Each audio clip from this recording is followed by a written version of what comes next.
tous et vraiment merci de l'invitation. Je suis très heureux et honoré d'être parmi vous.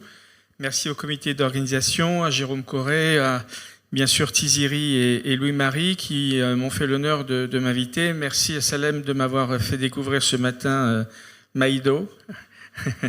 C'était magnifique.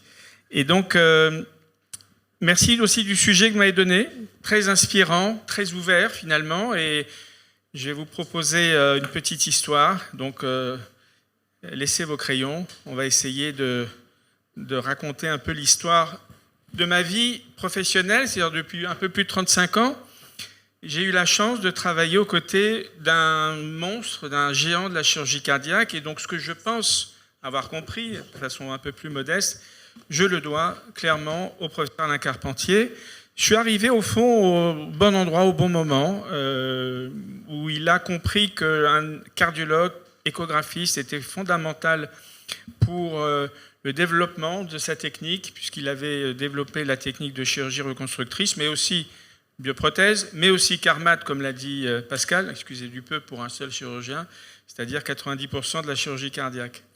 Alors, ce que je vous propose, c'est une petite approche historique, mais finalement, ce qu'il faut retenir de l'approche de la valve mitrale, c'est que c'est d'abord une approche fonctionnelle. On verra en quoi l'anatomie sert cette fonction, elle est presque destinée à cette fonction. Un mot, bien entendu, de l'échographie 2D, 3D, puisque l'échographiste est vraiment très heureux dans un service de chirurgie cardiaque, parce qu'on fait un langage commun et puis on a tout de suite le résultat si on a raison, si on a tort, ça permet de progresser. Et puis, bien entendu, on est en 2023, quelles sont les interventions actuelles, chirurgicales, percutanées, du traitement d'une insuffisance mitrale. Alors, vous savez qu'on fête en 2023 les 30 ans de la finale de la Coupe d'Europe gagnée par l'OM, les 40 ans de Yannick Noah, ça risque pas pour l'instant, vu les résultats d'hier, de changer. Moi, ce que je vous propose, c'est de fêter la French Correction. La French Correction, elle a 40 ans, Pascal l'a montré ce matin. Mais ce qui est très intéressant, c'est de montrer la vision d'Alain Carpentier dans la conception de l'approche fonctionnelle, vous savez, avec ces fameux 3 types fondés sur les mouvements valvulaires. Et quand il a décrit ça, voilà ce qu'on voyait en écho. C'était ça l'écho en 80. Regardez, c'est-à-dire on ne voyait rien. Donc c'est une conception intellectuelle qui a permis ensuite d'être validée par l'écho. Mais au départ, l'écho, c'était rien. Et donc ça souligne l'aspect visionnaire qui est également dans l'article illustré par ce diagramme extraordinaire qui est en 2050 la salle d'op, et ce qui est actuellement le cas, c'est-à-dire la chirurgie robotique, une jolie personne qui coordonne tout ça, il y aura bientôt l'intelligence artificielle, enfin, bref, là aussi, il avait imaginé la salle d'op du XXIe siècle. Et donc l'approche fonctionnelle, et c'est très important de souligner ça, les chirurgiens ne sont pas fondamentalement concernés par les lésions, mais ils sont plus concernés par la fonction. Et donc le but finalement d'une chirurgie reconstructrice, c'est plus de restaurer une fonction normale qu'une anatomie normale. C'est très important ce concept. Et puis, comme tu l'aimes bien, le sourire mitral, il faut garder ce joli sourire mitral qui montre que cette valve est heureuse d'être là. Alors, en 83, c'est le point de départ. J'ai eu la chance d'arriver, moi, dans les années 85-86. Et donc, ce qui a suivi, c'est qu'il a implémenté, bien sûr, sa technique avec des formations qu'on appelait le club mitral. Ils repartaient tous avec une petite cravate, avec le logo du club mitral, et où c'était évidemment l'horreur pour moi, puisqu'il fallait faire des ETO au bloc en live devant pas mal de monde et qui venait un peu partout. Et donc, il ne fallait pas se tromper. Alors, depuis, qu'est-ce qui s'est passé? Il y a eu un certain nombre d'évolutions techniques par rapport à la toute première plastie mitrale qui, je vous rappelle, date de 1969, faite sur des étiologies rhumatismales.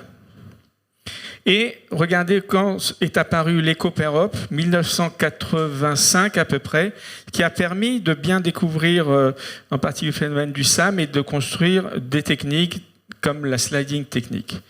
Et avec le temps, un chirurgien que vous connaissez bien, puisque c'est votre chirurgien au CHU Nord, Éric Bramberger, a été le premier auteur, et je pense que c'est son plus beau papier, qui a montré les 30 ans de la plastie mitrale, 25 ans en moyenne, avec une survie qui rejoignait au fond l'expérience de vie d'un malade, enfin d'un patient sain.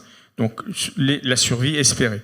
Donc c'était pour la première fois une démonstration qu'une plastie mitrale réussie, sans fuite résiduelle, permettait finalement de guérir un malade sur le long terme. Et ça, je vais insister beaucoup sur la durabilité, sur le long terme, c'est valable aussi pour le TAVI. Hein. C'est-à-dire que ce qui compte pour un chirurgien, c'est pas formellement de guérir une fuite mitrale, c'est de guérir une fuite mitrale pour le restant de sa vie. Ça, c'est vraiment un concept important dans la philosophie de la plastie mitrale. Alors, comme je vous l'ai dit, l'anatomie permet de comprendre un peu la fonction. L'anatomie, c'est quoi pour une mitrale? Il y a la jonction auriculo-ventriculaire, communément appelée l'anneau, qui a cette forme en selle qui est tout à fait dédiée, on l'a montré, à réduire le stress sur l'appareil sous-valvulaire.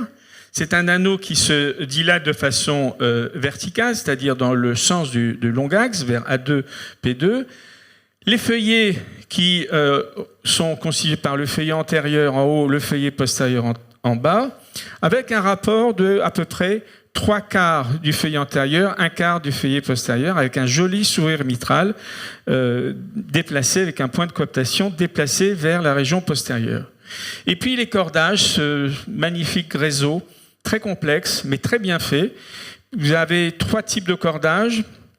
Les basaux, qui n'existent que sur le feuillet postérieur, puisque l'anatomie est bien faite. Il n'y en a pas, bien sûr, sur le feuillet antérieur, pour éviter une obstruction de la chambre de chasse. Le cordage secondaire, qui est important pour la fonction VG et qui peut donner, quand le VG est dilaté, ce qu'on appelle le signe de la mouette, c'est-à-dire que ce feuillet intérieur cassé en deux. Et puis les fameux cordages marginaux du bord libre, qui sont ceux qui, lorsqu'ils sont rompus, entraînent un prolapsus. Tout ça, de façon assez remarquable, dans un mouvement d'un complexe mitral, puisque c'est pas seulement l'anneau, les feuillets, le cordage, les piliers, c'est aussi le ventricule.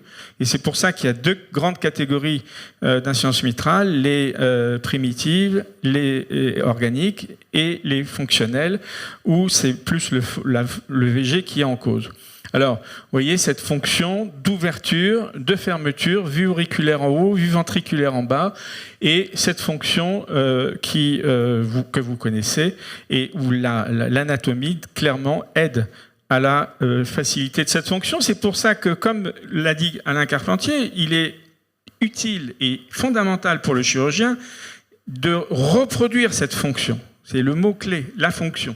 Donc pour lui, une chirurgie réussie, elle doit répondre réparatrice à 3 principes fondamentaux.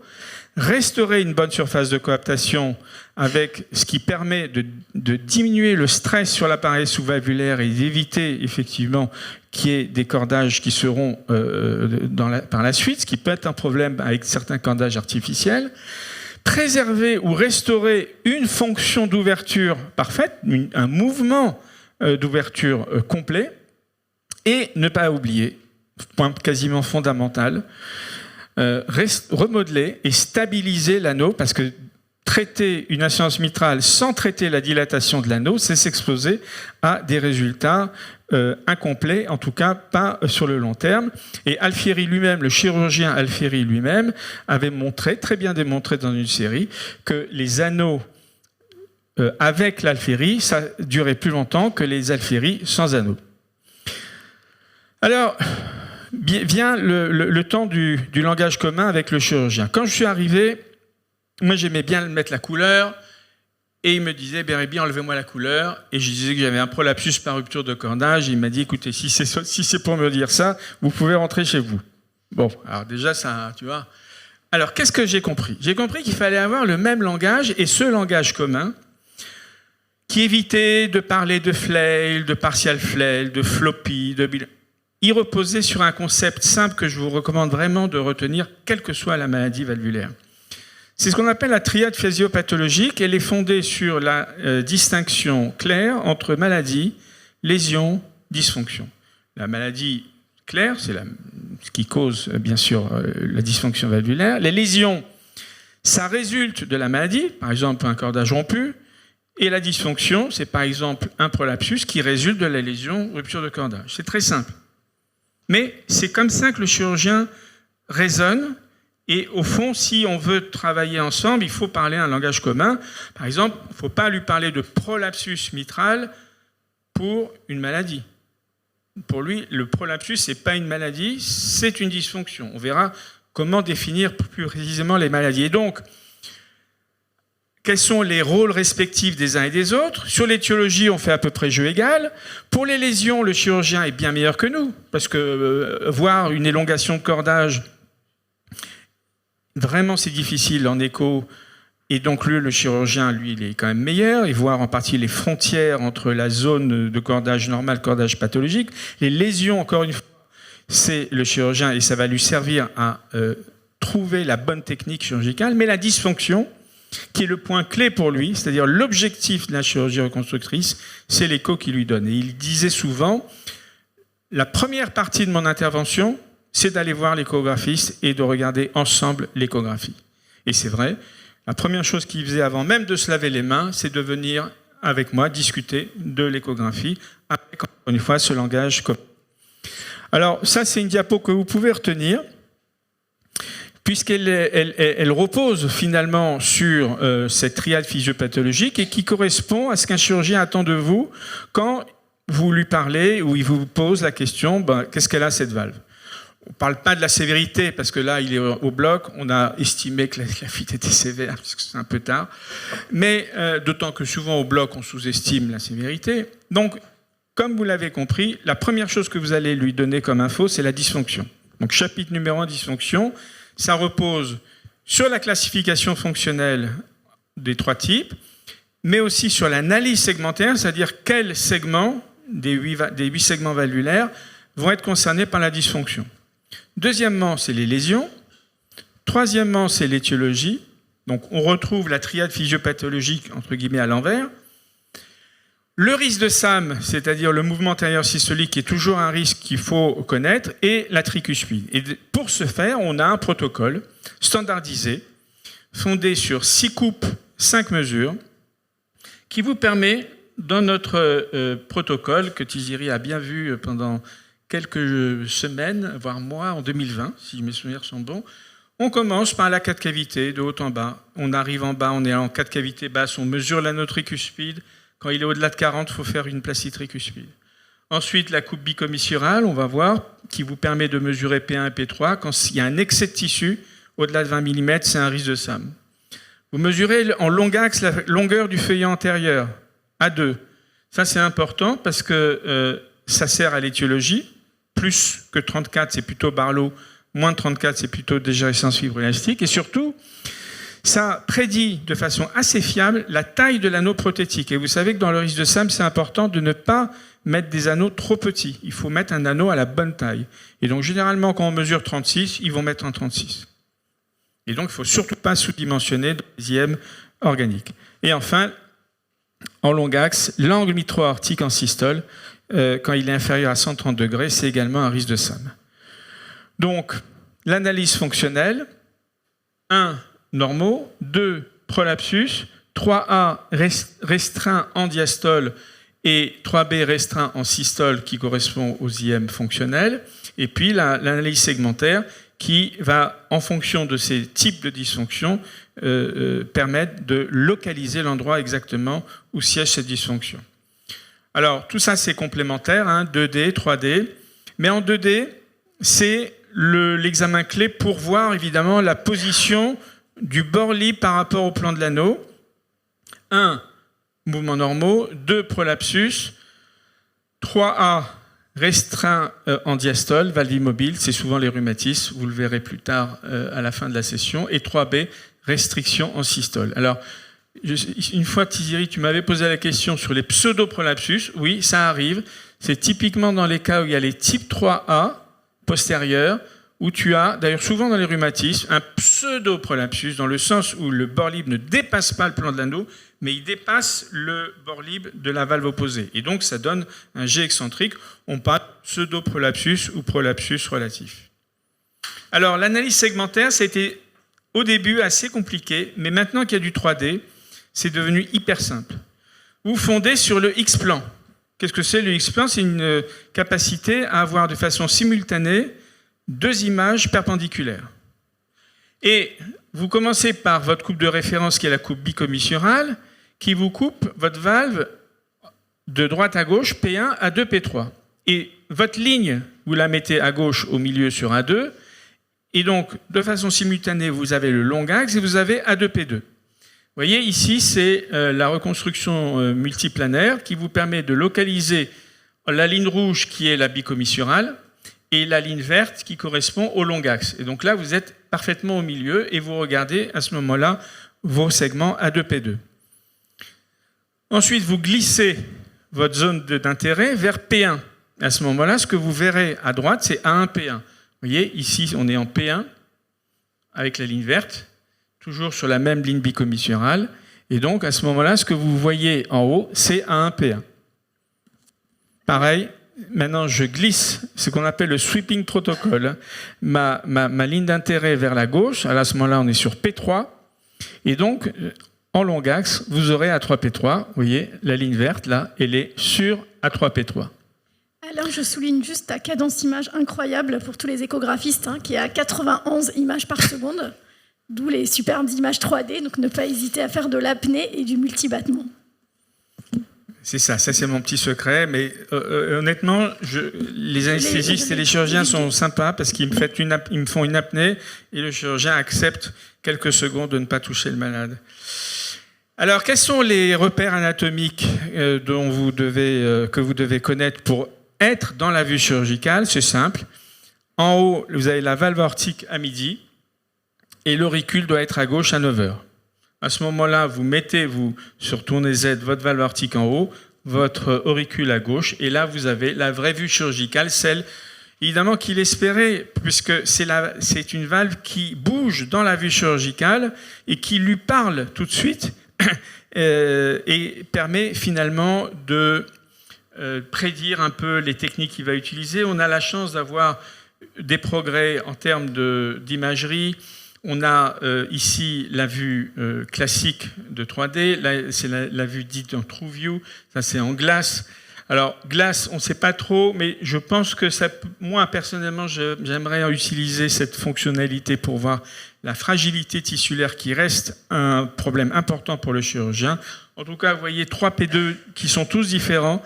Donc P2, il y a plein de familles dans P2. C'est comme dans le jeu de cette famille, dans P2, il n'y a pas qu'un candidat. Il y a les P2 larges, les P2 étroits, les cordages rompus un peu partout, le cordage au milieu. Et ça, le chirurgien, il aime savoir s'il y a un P2 large et un P2 haut par rapport à la quantité de résection tissulaire.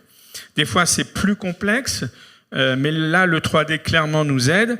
En haut, à droite, vous avez la commissure ici, commissure postérieure qui prolabe, pas facile à voir en 2D. Et ici, quelque chose d'encore plus rare, les indentations, c'est des zones frontières entre P1, P2 et P2, P3 qui peuvent être un petit peu élargies après un clip. Et ben là, on a le même problème avec la chirurgie. On a des cordages qui peuvent se rompre. Et retenez là aussi, c'est un résulte de la fonction et de l'anatomie. Ces deux zones, commissure et indentation, elles sont supportées par un cordage qui a la même forme anatomique, qui est une forme dite en éventail. Une forme en éventail, pour un cordage, ça permet une ouverture meilleure. Et clairement, la commissure, à quoi ça sert? À ouvrir la valve, et l'indentation, à ouvrir le feuillet postérieur. Donc vous voyez, c'est bien fait. Alors le chirurgien va quand même confirmer ce que vous avez vu en écho avec une méthode chirurgicale où il va prendre le P1 comme P1 qui est donc ici, à gauche, en bas à gauche, méthode de référence. Et puis, avec son crochet, il va aller chercher si le bord libre de chacun des segments va dépasser le plan d'anneau. Évidemment, il se fie quand même plus à l'écho, puisque c'est un cœur battant, qu'à cette analyse, mais ça a certains avantages de vérifier. Alors, l'étiologie, primitive ou dégénérative, le plus fréquemment, c'est deux grandes maladies qu'il faut connaître. À gauche, c'est la dégénérescence fibroélastique. À droite, c'est la maladie de Barlow. Ça s'oppose quasiment point par point. DFE, c'est le patient âgé, plus de 70-80 ans. C'est typiquement ce qu'on voit pour les mitraclips. Barlow, c'est le patient jeune avec des antécédents familiaux, parce que c'est une maladie génétique, héréditaire. Vous avez des formes intermédiaires, mais vous voyez que c'est deux maladies clairement différentes, avec à gauche une valve translucide, très fine, très fragile, à droite une valve épaisse, prolapsus bivalvulaire, qui maintenant répond à des chirurgies beaucoup plus simples, c'est-à-dire on met un anneau simplement, et on ne peut pas, pour un chirurgien, appeler ces deux maladies prolapsus mitral. Parce que prolapsus mitral, vous avez l'impression que c'est la même maladie. Mais quand vous voyez les deux valves, vous voyez clairement que ce n'est pas la même maladie. Donc c'est important de séparer étiologie et dysfonction. Alors étiologie, donc, on a, je ne parlerai pas du rhumatisme, hein, donc, qui sera abordé à la fin de la session, l'endocardite, la CMH, qui peut donner des fuites mitrales importantes, les tumeurs, et puis les IM fonctionnels, où c'est le ventricule, bien entendu, qui est coupable, et la mitrale, la victime. Le risque de SAM, c'est le métro à Paris à 6 h du soir, pour ceux qui avaient oublié. C'est vrai qu'ici, on oublie tout. Hein. Le métro à 6 h du soir, c'est un vieux souvenir, un vieux cauchemar. Mais ça, c'est la ligne 13. Donc, c'est quoi le SAM? C'est ça. C'est-à-dire il y a trop de tissu dans un anneau, dans un orifice valvulaire trop petit. Et donc, vous avez un certain nombre de critères. On les a vus tout à l'heure. Là, c'est les critères qui est équivalent de l'angle mitro-aortique, c'est le C-septum, c'est-à-dire la distance entre la coaptation et le bord libre de l'épaisseur du septum interventriculaire. Quand c'est inférieur à 2,5 cm, c'est un risque de SAM. La tricuspide, pour terminer, qui sera abordée par Erwan dans un instant, mesurer l'anneau. Au-delà de la régurgitation, c'est important de traiter une dilatation de l'anneau, et on connaît l'impact pronostique de ces fuites tricuspides. Enfin, la multimodalité, clairement, est importante dans les cas difficiles en écho, pour l'IRM 4D, pour la quantification. Regardez ici le magnifique également mouvement de l'anneau du Barlow, avec ce qu'on appelle la disjonction annulaire mitrale. Bref, c'est une approche souvent multimodale. Enfin, pour conclure rapidement, la chirurgie mitrale à gauche, les interventions transcathétaires à droite. Alors oui, je vais parler... Pascal a un petit peu de clip, je ne voulais pas te bloquer dans ton élan. Je vais parler un petit peu de tout ça. Quelles interventions? Eh bien, l'étiologie compte. Clairement, on ne raisonne pas de la même façon entre IM dégénérative, où on a vu les résultats à 25 ans à long terme, à partir du moment où il n'y a pas de risque opératoire chirurgical prohibitif. Clairement, la plastie mitrale chirurgicale dans l'IM primitive, et en particulier dans les formes accessibles à une plastie, reste chirurgicale, clairement sur le long terme. Fonctionnel, c'est moins vrai. Fonctionnel, on est vraiment déçu par la chirurgie, réparatrice d'abord parce qu'il y a beaucoup d'IM récurrentes. On a plutôt tendance à mettre des valves et des remplacements. Et donc, pour l'IM dégénérative, clairement, on a une tendance d'opérer ces malades et de faire une plastie mitrale chirurgicale de plus en plus tôt, avec un très joli édito récent à l'ESC qui montre que par rapport même au ROCO de 2021, l'équipe de la Mayo propose d'aller encore plus loin et dans les formes un petit peu limites, de proposer, si le risque chirurgical et qu'il y a une très forte probabilité de réparabilité, une indication chirurgicale. Pour l'IM secondaire, c'est autre chose. C'est autre chose. On insiste tous, visiblement sur le traitement médical, ça a été évoqué tout à l'heure. L'optimisation du traitement médical est un point clé. Et puis, vous avez les chirurgies ou la réparation bord à bord transcutanée. Coapt, c'est le MitraClip, avec des indications qui sont reconnues par la HAS, comme l'a dit Pascal tout à l'heure, mais des malades pas trop graves, pas trop dilatés et avec des fuites importantes de plus de 0,3 cm². Une intéressante étude pour conclure, un registre, Cutting Edge, qui s'est intéressé aux malades qui avaient bénéficié d'un clip et qui ont dû être opérés. En moyenne, 3 mois et demi de délai. Eh bien, c'est grave, finalement, d'être opéré. Il y a des mortalités importantes, et particulièrement dans l'IM secondaire, avec une petite tendance aussi à avoir un peu plus de sténose mitrale dans les IM secondaires.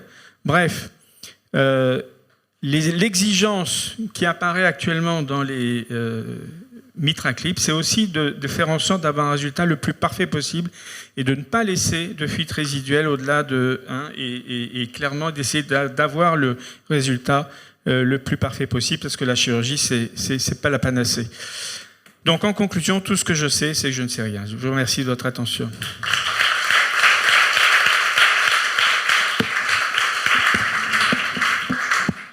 Merci Alain pour ce topo passionnant sur la mitrale. On aurait pu t'écouter, en tout cas moi, pendant des heures. Est-ce qu'il y a des questions dans la salle ?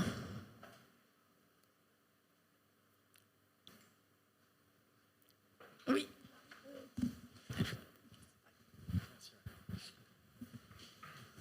Est-ce que dans les progrès, dans les innovations en mitrale percutanée, il faudra qu'on réfléchisse avec la même grille de pensée qu'Alain Carpentier pour trouver des innovations Je pense que sur l'analyse de la valve et de son mécanisme, clairement, rien ne doit changer. C'est un langage universel pour le chirurgien, comme le cardiologue interventionnel. Maintenant, la différence, c'est que pour l'interventionnel, évidemment, l'échographie joue un rôle pendant la procédure, donc c'est un rôle encore plus majeur. Mais je dois dire que les MitraClip, maintenant, se passent de plus en plus rapidement. Ça n'a pas été le cas au tout début, c'est normal, c'était la phase d'apprentissage, mais je trouve que les MitraClip, ça se passe de plus en plus rapidement et facilement. Erwan pourra en parler sur la tricuspide, c'est un petit peu moins vrai, c'est un peu plus difficile d'un point de vue de l'imagerie, et donc forcément, on prend un peu plus de temps. Et je trouve que les résultats sont de meilleurs. Alors, il reste que ce qu'on apprend, c'est que par exemple d'avoir une fuite tricuspide, c'est pas bien. Ça fait partie des critères pronostiques. Et de laisser une fuite mitrale grade 2, c'est pas bien non plus. Donc finalement, ce qui était important pour la chirurgie, on commence à voir aussi avec le temps, c'est important pour le MitraClip, ce qui fait preuve d'une certaine façon, d'une certaine maturité de la technique. C'est-à-dire qu'on essaye d'optimiser le résultat pour des résultats à long terme. Et donc, clairement, on voit que si on laisse une fuite résiduelle et qu'on doit réopérer, les mortalités sont importantes, surtout pour les IM secondaires. Mais sinon, oui, on garde la même grille d'analyse, l'étiologie, lésion, dysfonction, ça reste tout à fait important pour l'aspect percutané. Une question sur la place de la plastie dans le rhumatissimale, dans la valve mitrale rhumatissimale. On en fait quelques-unes ici. Quelles sont votre expérience sur le rhumatissimale ? Alors, je déflore le sujet de Tiziri, sinon elle va me... Non, tu peux répondre à la question. Alors, qu'est-ce que je peux répondre ? Je peux répondre que, d'abord, historiquement, M. Carpentier a commencé par les plasties mitrales dans le rhumatisme. Heureusement d'ailleurs, parce qu'il n'y avait pas encore l'écho, et donc vous savez que dans les plasties mitrales rhumatismales, il n'y a jamais de SAM. Parce que le SAM, c'est un excès de tissu. Dans la plastie mitrale, c'est l'inverse, il n'y a pas assez de tissu. Moi, je dirais deux choses. C'est que, comme souvent, une plastie, c'est faisable quand vous avez un tissu en quantité suffisante, en qualité suffisante. Si votre qualité n'est pas là, c'est-à-dire si votre feuillet n'est pas souple, s'il n'y a pas assez de feuillet antérieur, s'il y a des calcifications énormes, vous oubliez. Un appareil sous-valvulaire également trop remanié. En revanche, si c'est juste une histoire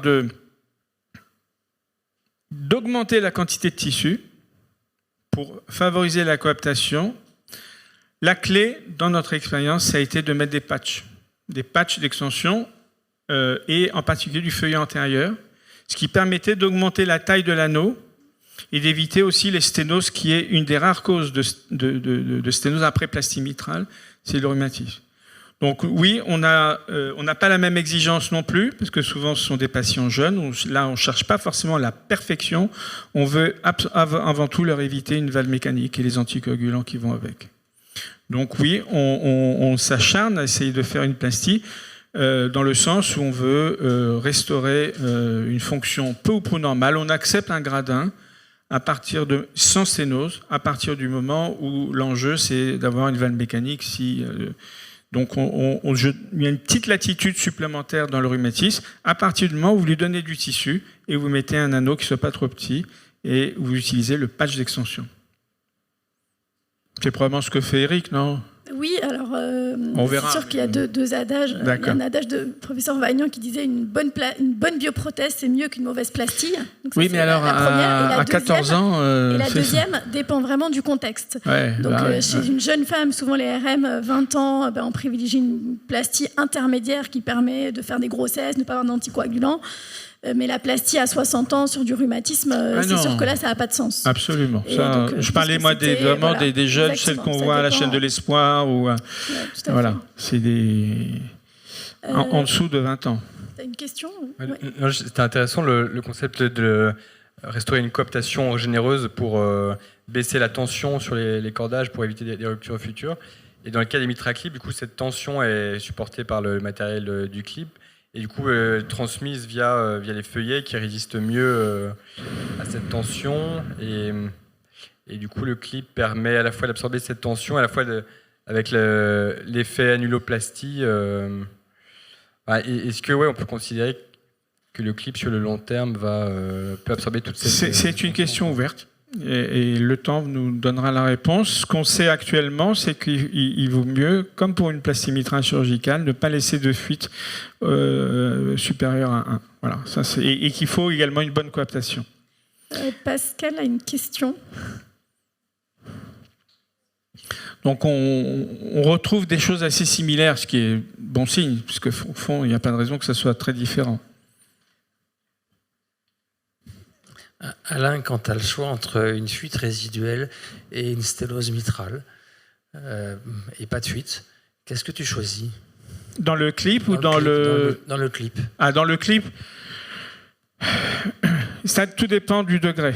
C'est-à-dire que si fuite résiduelle 1/4, je laisse. Si c'est 2/4, je préfère ajouter un clip, même au risque d'une petite sténose. Mais là aussi, il faut trouver la juste balance. Mais ce qu'on sait, c'est qu'il vaut mieux éviter de laisser une fuite 2/4, ça c'est clair.